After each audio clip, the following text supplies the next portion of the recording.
नमस्कार, मैं मोहित यादव राधे स्वागत करता हूं आप सभी का आपके अपने यूट्यूब चैनल RR स्टडी में। तो आज की जो क्लास है वो बहुत ही बेहतरीन क्लास होने वाली है। आज की जो क्लास जैसा कि आप लोगों को पता है, हम भाग 3 यानी भारतीय संविधान के भाग 3 पर चर्चा कर रहे हैं और मौलिक अधिकार हम जिसमें पढ़ रहे हैं। तो हमने अनुच्छेद 19 को जो है पढ़ लिया है और आज की क्लास में हम अनुच्छेद 20 से शुरुआत करने वाले हैं। तो अनुच्छेद 19 हमारा पूरी तरह से कंप्लीट हो चुका था और उससे अगर संबंधित यदि आप लोगों का कोई प्रश्न है तो आप लोग कमेंट कर सकते हैं और जो भी आपका प्रश्न रहेगा उस चीज़ को हम ज़रूर उस चीज़ को जो है हम सॉल्व करने का प्रयास करेंगे। ठीक है, तो अब इसी क्रम में जो है आपका अनुच्छेद 20 जो कि आज हम चर्चा करने वाले हैं। ठीक है, अनुच्छेद 20 में ये कहा गया है कि अपराधों के संदर्भ में दोष सिद्धि का संरक्षण। ठीक है, इसमें क्या कहा गया है? अपराधों के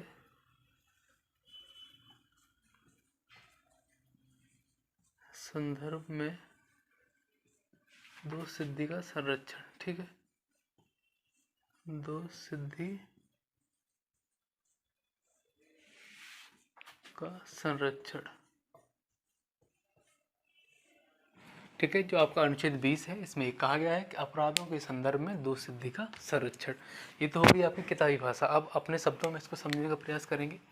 तो इसका अर्थ ये है, इसमें ये कहा गया है जो इसका अर्थ अगर अपनी लैंग्वेज में देखा जाए, समझने वाली लैंग्वेज में देखा जाए, तो इसका अर्थ ये है कि जो अपराधी है यदि कोई दोष कर देता है या फिर कोई क्राइम कर देता है, उस क्राइम के बाद भी उसके कुछ मौलिक अधिकार उसे बने रहेंगे, यानी उसको उसके सभी मौलिक अधिकारों से वंचित नहीं किया जाएगा। ठीक है, इसमें क्या हो जाएगा, दोषी या फिर हम अपराधी यहाँ लिख लेते हैं। ठीक है, अपराधी को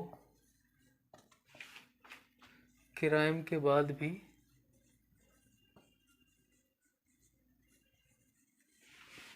उसके कुछ मौलिक अधिकार बने रहेंगे। ठीक है, उसके कुछ फंडामेंटल राइट्स बने रहेंगे। ठीक है, इसका अर्थ ये है कि जो अपराधी है वो भले ही कुछ क्राइम कर देता है, कितना ही बड़ा वो क्राइम कर देता है, लेकिन उसके बाद भी क्या होगा, उसके जो फंडामेंटल राइट्स हैं, कुछ मौलिक अधिकार उसके बने रहेंगे। ठीक है, तो इस आर्टिकल 20 को हम कुल 3 क्लॉज में पढ़ने वाले हैं। तो सबसे पहले हम देखने वाले हैं कि आर्टिकल 20 का क्लॉज 1। ठीक है, आर्टिकल 20 का क्लॉज 20 का 1 और अनुच्छेद 20 के क्लॉज 1 में ये कहा गया है कि कार्योत्तर विधि में संरक्षण। ठीक है, कार्योत्तर विधि में संरक्षण।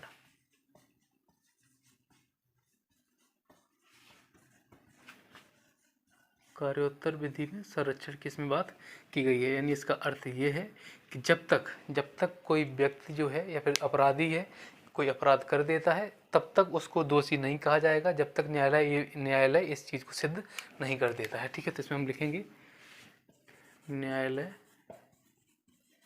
द्वारा सिद्ध न होने तक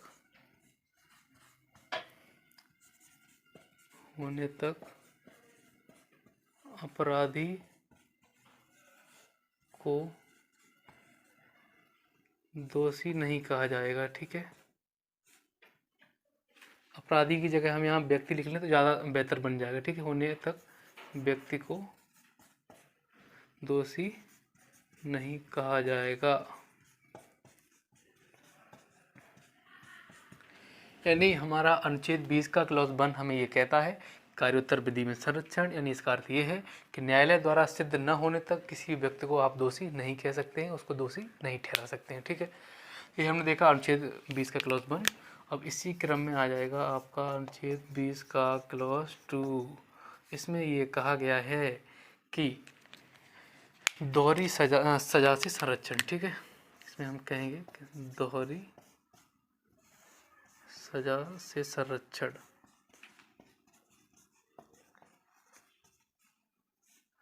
यानी दोहरी सजा से संरक्षण का अर्थ ये है कि जो व्यक्ति है उसको उसके कृत्य के लिए या उसके किए के लिए जब सज़ा एक बार मिल गई है उसको फिर बार बार वह सज़ा नहीं दी जाएगी। ठीक है, यदि एक बार वो उस सज़ा को पूरा करके आ गया है। ठीक है, तो इसमें हम देखने वाले हैं, इसमें हम लिखेंगे। ठीक है, ये तो इसका अर्थ हो गया कि दोहरी सजा से संरक्षण। अगर इसकी हम बात करें जो सज़ा है, सज़ा इस व्यक्ति को दी जाएगी, वो किस आधार पर दी जाएगी, तो इस आधार पर दी जाएगी, यानी दोषी को सज़ा तत्कालिक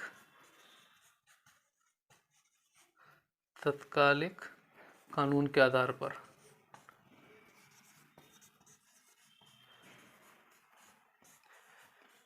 ना कि वर्तमान के। देखिए, इसको और आसान से समझने का एक तरीका बताता हूँ। इसमें ये कहा गया है कि दोषी को सज़ा जो तत्कालिक कानून जो रहेगा, यानी उस समय का जो कानून होगा उसके आधार पर सज़ा दी जाएगी, न कि जो अभी नया कानून बनेगा उसके आधार पर। इसको हम ऐसे समझ सकते हैं कि जैसे कि ये रामू है, रामू मर्डर करता है 2008 में, 2008 में ये मर्डर करता है, ठीक है, 2008 में रामू मर्डर करता है। अब इस रामू को सज़ा दी गई थी कुल इसकी 6 साल की, ठीक है, 6 साल की सज़ा इसको हुई थी, मान लीजिए, ठीक है। मैं ये नहीं कह रहा हूँ कि जो रामू है उसको मर्डर करने के साथ 6 साल मिली, बस एक समझाने के लिए आपको बता रहा हूँ। इसको मान ली 6 साल की सज़ा दी गई। अब 6 साल बाद रामू जेल से बाहर आता है, जेल से बाहर आके एकदम अपने बाल सेट करता है। तब तक देखता है कि इधर तो सरकार मोदी जी की बन गई है। और मोदी जी क्या करते हैं, मोदी जी करते हैं कि ये जो अभी इस समय जो मर्डर की सज़ा इसको 6 साल की मिली थी, इस मर्डर की सज़ा को अब वो क्या करते हैं, फांसी बता देते हैं, या फिर हम कहीं ऐसा संसद में ऐसा कानून बन जाता है तो इस जो मर्डर की सज़ा है उसको फांसी बता दिया जाता है। तो अब जो रामू आएगा, अब क्या उस रामू को जो 6 साल की सज़ा काट के आया है उसको फांसी भी दी जाएगी? क्या ये संभव है? ऐसा नहीं होगा, ठीक है। इसी चीज़ के लिए ये कानून बताया गया है। इसमें ये प्रावधान किया गया है कि जो दोषी है उसको सिर्फ और सिर्फ सज़ा जो है उस जिस समय वो कोई कृत्य करेगा उस समय के कानून के आधार पर दी जाएगी, ना कि वर्तमान के कानून के आधार पर, ठीक है। अब हम आते हैं अनुच्छेद 20 का क्लॉज 3 पर, ठीक है। अनुच्छेद 20 का क्लॉज 3, ठीक है। इसमें ये कहा गया है कि जो दोषी होगा उस दोषी व्यक्ति को किया जाएगा, उसको अपने ही विरुद्ध गवाही देने के लिए बाध्य नहीं किया जाएगा, ठीक है। तो इसको हम लिखेंगे, अपने ही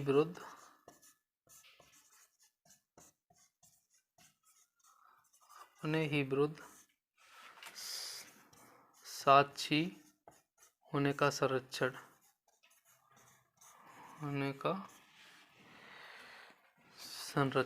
ठीक है। अनुच्छेद 20 का क्लॉज 3 हमें कहता है कि जो दोषी होगा वो अपने ही विरुद्ध साक्षी होने का संरक्षण उसके पास होगा। यानी हम इसको और थोड़ा सही से देखें तो इसमें ये कहा गया है कि दोषी को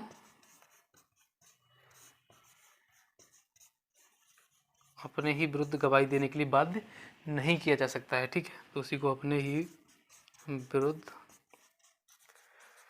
गवाही के लिए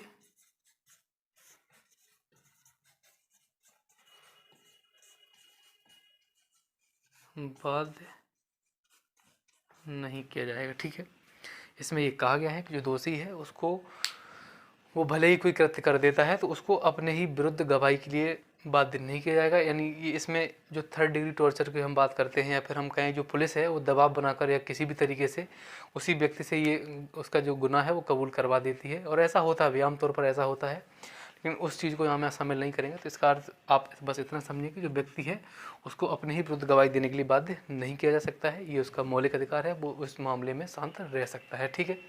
अब हम चलते हैं आगे, और उसके बाद आता है आपका अनुच्छेद 21, और अनुच्छेद 21 में ये कहा गया है प्राण एवं दैहिक स्वतंत्रता, और उसी में हम पढ़ने वाले हैं निजता का अधिकार, ठीक है, राइट टू प्राइवेसी। इसको हम हटाएंगे और उसको हम लिखेंगे, ठीक है। तो अब आता है आपका अनुच्छेद 21, यहाँ हम लिखेंगे अनुच्छेद 21। अनुच्छेद 21 में कहा गया है प्राण एवं दैहिक स्वतंत्रता की बात की गई है, ठीक है। प्राण एवं दैहिक स्वतंत्रता, ठीक है, दैहिक स्वतंत्रता, ठीक है। अनुच्छेद 21 में आपके प्राण एवं दैहिक स्वतंत्रता की बात की गई है, और इसी में आता है आपका राइट टू प्राइवेसी, अक्सर चर्चे में रहता है, ठीक है। यानी इसका अर्थ है निजता का अधिकार, निजता का अधिकार, राइट टू प्राइवेसी। ठीक है, और राइट टू प्राइवेसी में ही वो सारे जो हम देखते हैं जो आज के समाज में जिन चीज़ों को एक्सेप्ट नहीं किया जाता है वो चीज़ भी आपके राइट टू प्राइवेसी का हवाला देकर ही की जाती हैं, चाहे वो लिव इन रिलेशन की बात हो, चाहे अपनी मर्जी की शादी की बात हो। ठीक है, तो लिव इन रिलेशन पर एक सेपरेट वीडियो हम बनाएंगे, वो शायद आज इसी के बाद हम बनाने वाले हैं, तो वो कल या परसों तक आप लोगों की लिव इन रिलेशन पर वीडियो आ जाएगी, और उसमें हम आप लोगों से ये राय चाहेंगे जो लिव इन रिलेशन है उसको लेकर आपका नज़रिया क्या है, आप उस पर क्या सोचते हैं। या फिर हम देखने वाले हैं जो लिव इन रिलेशन है उसकी पृष्ठभूमि कहाँ से रही है। वो जैसे कि हम लोग जानते हैं जो लिव इन रिलेशन है उसकी पृष्ठभूमि रही है वो वैदिक काल से, या फिर हम उसके स्रोत की बात करें तो मनुस्मृति, उससे उसके स्रोत मिलते हैं। तो उस चीज़ को हम यहाँ नहीं बात करेंगे, उसको हम एक अलग वीडियो बनाएंगे, उस पर बात करेंगे। ठीक है, तो राइट टू प्राइवेसी की यहाँ बात की गई है। तो अब आता है आपका, अब सबसे बड़ी एक चीज़ यहाँ ऐड करना चाहेंगे जो आपका यहाँ हम लिखते हैं। ठीक है, आर्टिकल 358, आर्टिकल 358 ये कहता है कि जो राष्ट्रपति है वो आपातकाल के दौरान क्या करेगा, जो मौलिक अधिकार है उसमें से जो आपका अनुच्छेद 19 है उसको आपातकाल के दौरान सबसे पहले निरस्त करेगा। ठीक है, हम इसमें लिखेंगे कि राष्ट्रपति के द्वारा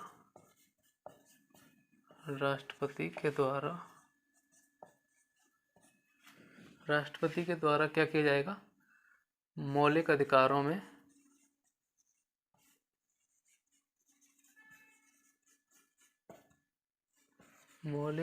में अनुच्छेद 19 सबसे पहले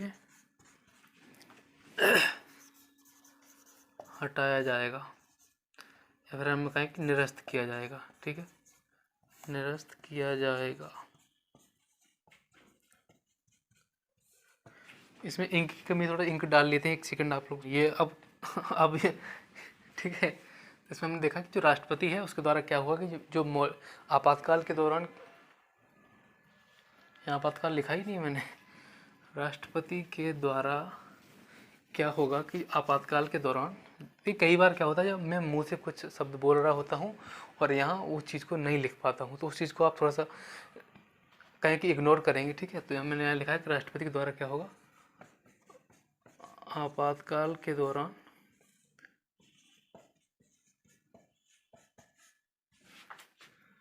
अनुच्छेद 19 सबसे पहले निरस्त किया जाएगा। ठीक है, निरस्त किया जाएगा।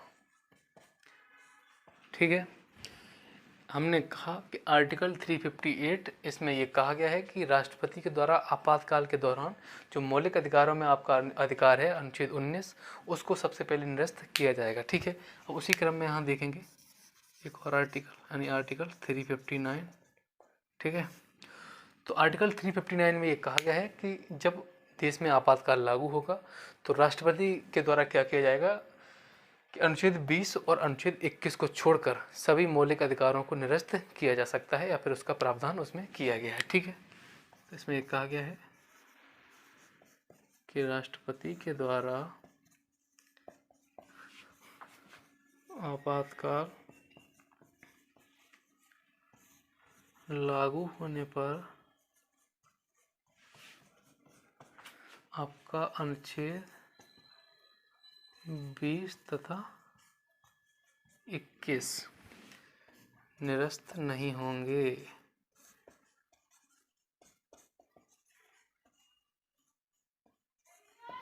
देखिए, अगर देश में आपातकाल लागू है तो इसका मतलब ये नहीं कि आपके अनुच्छेद 21 यानी आपकी जो प्राण एवं देहिक स्वतंत्रता है उसको ही छीन लिया जाएगा, यानी आपका जीने का अधिकार है उसको ही छीन लिया जाएगा, या फिर ये कहा जाएगा कि देश में आपातकाल लागू है चलिए आपको गोली मारी जाती है।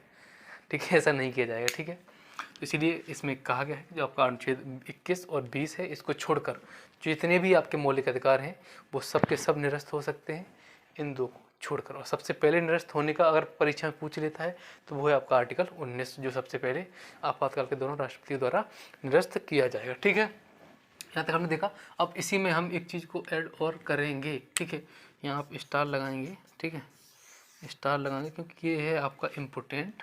और इसमें क्या हुआ था, यहाँ हम देखेंगे कि आपका हुआ था 86वां संविधान संशोधन, 86वां संविधान संशोधन, जो कि हुआ था आपका 2002 में। और इसी 86वां संविधान संशोधन 2002 में क्या जोड़ा गया, इसी में आपको जोड़ा गया 6 से 14 वर्ष के बालक, बच्चे लिख लेते हैं, ठीक है, 6 से 14 वर्ष के बच्चों को निःशुल्क शिक्षा, ठीक है, निःशुल्क शिक्षा का अधिकार। तो हमने देखा कि अनुच्छेद 21 में होता है आपका 86वां संविधान संशोधन, यानी जो हुआ आपका 2002 में, उसी में क्या जोड़ा गया, 6 से लेकर 14 वर्ष के जो बच्चे हैं उनको निःशुल्क शिक्षा का अधिकार इसमें जोड़ा गया, जो कि आपका बहुत इंपॉर्टेंट है और ये कई परीक्षा में पूछा गया है और अब तक आगे भी इसके जो पूछे जाने के चांसेस हैं वो बहुत अधिक हैं, ठीक है। यहाँ तक हमने देखा।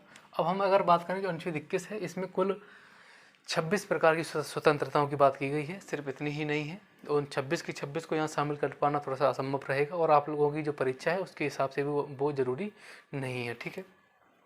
और हम एक दो की अगर बात करें, अगर उदाहरण के रूप में अगर उनको लेना चाहें तो वो है आपकी, जैसे कि एक आपका हो जाता है हथकड़ी लगाने के विरुद्ध अधिकार, ठीक है, सोने का अधिकार, ये भी आपका जो है आर्टिकल 21 में आता है, ठीक है। विवाह, अपनी मनपसंद का विवाह करने का अधिकार, मैंने पहले ही बता दिया है, लिव इन रिलेशन, ये सब ये सारी चीज़ें जो हैं वो आपकी आर्टिकल 21 में आती हैं।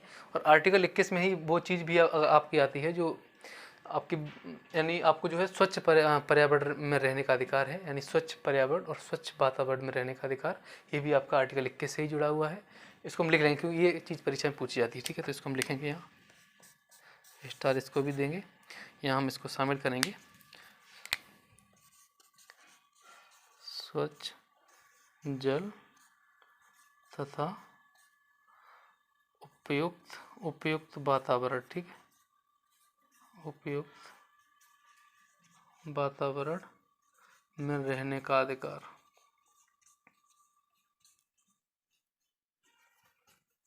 ठीक है। जो व्यक्ति है उसको स्वच्छ पेयजल, ठीक है, स्वच्छ पेयजल तथा उपयुक्त वातावरण में रहने का अधिकार है। देखो वैसे तो मैंने अभी बताया है कि जो आर्टिकल 21 है इसमें कुल 26 प्रकार की जो स्वतंत्रता है उसकी बात की गई है। तो उसी में मैंने ये जो आपकी अक्सर परीक्षा में पूछे जाने वाला प्रश्न है इसलिए इसको यहाँ शामिल किया है। इसमें एक आगे है कि स्वच्छ जल तथा उपयुक्त वातावरण का अधिकार सभी व्यक्तियों को है।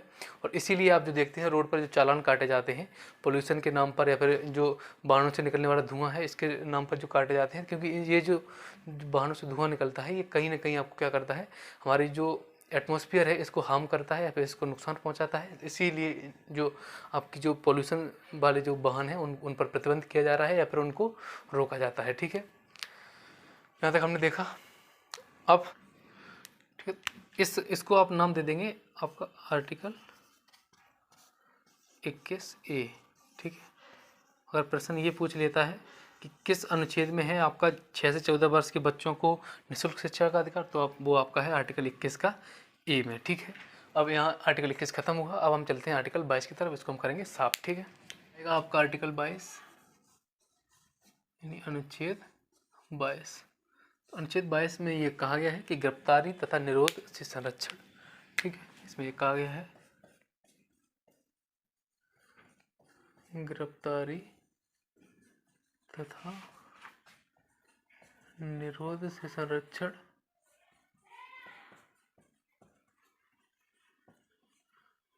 ठीक है। इसमें ये बात की गई है गिरफ्तारी तथा निरोध से संरक्षण, यानी इसको और आसान शब्दों में हम समझें इसका अर्थ ये है कि जो व्यक्ति है उसकी गिरफ्तारी अगर होगी तो उस समय क्या होगा, उस गिरफ्तारी के बाद भी उसके कुछ मौलिक अधिकार हैं जो उसके बने रहेंगे, ठीक है। उसको उसके मौलिक अधिकारों से वंचित नहीं किया जाएगा, ठीक है, ठीक है। इसमें हम लिखेंगे कि अरेस्ट होने पर भी फंडामेंटल राइट्स बने रहेंगे, ठीक है। सारे नहीं रहेंगे, कुछ ही रहेंगे, ठीक है। तो इसमें कहा गया है कि अरेस्ट होने पर भी आपकी जो फंडामेंटल राइट्स हैं वो बने रहेंगे। ठीक है, अब हम देखते हैं आगे। अब हम जो अनुच्छेद 22 है इसको हम कुल 3 क्लॉज में देखने वाले हैं। तो सबसे पहले हम लिखेंगे अनुच्छेद 22 का क्लॉज 1। ठीक है, ठीक है। तो अब हम लिखेंगे अनुच्छेद 22 का क्लॉज 1। और आपके अनुच्छेद 22 के क्लॉज 1 में ये कहा गया है कि जो व्यक्ति है या फिर हम कहें जो अपराधी है, उसको जब पुलिस अरेस्ट करने के लिए आएगी तो उस पुलिस से वो रीज़न पूछ सकता है, या फिर अपराधी ही इसका उदाहरण क्यों लें, कोई भी सामान्य सा भी व्यक्ति उसके हो सकता है। अगर उसको पुलिस अरेस्ट करने के लिए आती है तो वो पुलिस से इस बारे में सवाल कर सकता है कि उसका ऑफेंस क्या है, उसका जो जुर्म है वो क्या है। ठीक है, तो हम यहाँ लिखने वाले हैं अरेस्ट से पहले, ठीक है, गिरफ्तारी से पहले व्यक्ति का जुर्म बताना अनिवार्य। ठीक है, व्यक्ति का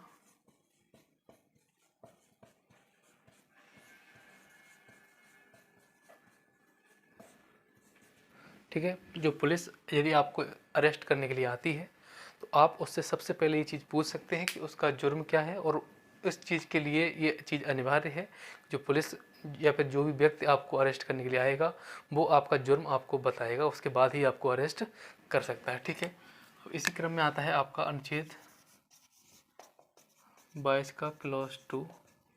क्या है अनुच्छेद 22 की क्लॉज 2 में? इसमें एक कहा गया है कि जो व्यक्ति गिरफ्तार किया जाएगा उसको 24 घंटे के अंदर मजिस्ट्रेट या फिर किसी न्यायालय में प्रस्तुत किया जाएगा। ठीक है, इसमें ये बताया गया है कि गिरफ्तार व्यक्ति को 24 घंटे के भीतर सशरीर न्यायालय में पेश किया जाएगा। ठीक है, न्यायालय या हम कहें मजिस्ट्रेट के समक्ष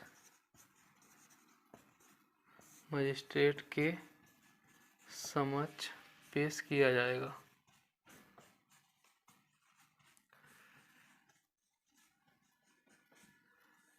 ठीक है, हमने देखा अनुच्छेद 22 का क्लॉज 2, इसमें एक कहा गया है कि जो व्यक्ति गिरफ्तार किया जाएगा उसको गिरफ्तार करने के बाद 24 घंटे के भीतर उसको सशरीर कहाँ प्रस्तुत किया जाएगा? न्यायालय या फिर मजिस्ट्रेट के सामने उसको पेश किया जाना अनिवार्य है। ठीक है, अब इसमें एक चीज़ और ऐड करेंगे। इसमें अगर एक चीज़ और ऐड करेंगे तो इसमें क्या होगा, मान लीजिए जो वाहन है या फिर जिस चीज़ से उस दोषी को, उस अपराधी को मजिस्ट्रेट के सामने ले जाया जा रहा है, तो उस वाहन में ऐसी कोई खराबी आ जाती है या फिर जाते समय लंबा ट्रैफिक जाम होता है जिस कारण से उसे पहुंचने में देरी होती है, तो इसके लिए एक स्पेशल नोट लगाकर हम लिखेंगे। इसमें ये कहा गया है कि जो आने जाने का समय है उसको उस चीज़ में नहीं जोड़ा जाता है। ठीक है, इसको हम लिखेंगे। ठीक है, वाहन खराबी तथा आने जाने का समय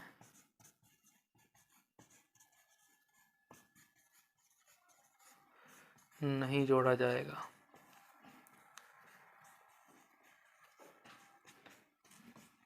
मान लीजिए पुलिस वैन उसको लेकर निकली और उसको जो मजिस्ट्रेट के सामने ले जाने में सिर्फ और सिर्फ 2 घंटे का समय बचा है और जाम इतना बड़ा ट्रैफिक जाम मिल जाता है तो वो करीब 4 घंटे तक भी नहीं खुलने का उसके आसार होते हैं। तो इसमें क्या होगा, तो इसमें ये साफ साफ कहा गया है कि जो आने जाने का समय है उसको उस चीज़ में ऐड नहीं किया जाएगा। ठीक है, अब आता है आपका अनुच्छेद 22 का क्लॉज 3। अनुच्छेद 22 का क्लॉज 3 में ये कहा गया है कि जो व्यक्ति है उसको क्या है, जो अपराधी है उसको अपनी पसंद का वकील या अधिवक्ता रखने का अधिकार है। ठीक है, गिरफ्तार व्यक्ति को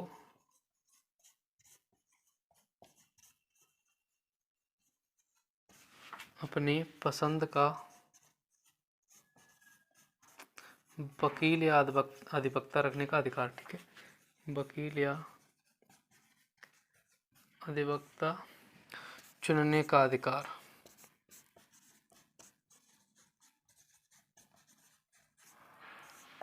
ठीक है, तो यहाँ तक हमने देखा अनुच्छेद 22। अनुच्छेद 22 हमने अब कंप्लीट कर लिया है और आज की जो क्लास है इसको हम अनुच्छेद 22 यहीं ख़त्म करेंगे। यानी हमने अब तक पढ़ लिया है अपना स्वतंत्रता का अधिकार अनुच्छेद 19 से 22 तक, और अब कल हमारा होगा शोषण के विरुद्ध अधिकार, जिसमें हम पढ़ने वाले हैं अनुच्छेद 23 और 24 को। उसकी कुछ ज़्यादा बड़ी वीडियो नहीं रहेगी और मैं सोच रहा हूँ कि अनुच्छेद आपका 23 और 24 है यानी शोषण के विरुद्ध अधिकार है, उसको हम क्या करें, उसके लिए भले ही 10 मिनट की वीडियो बनती है उसको हम अलग बना दें।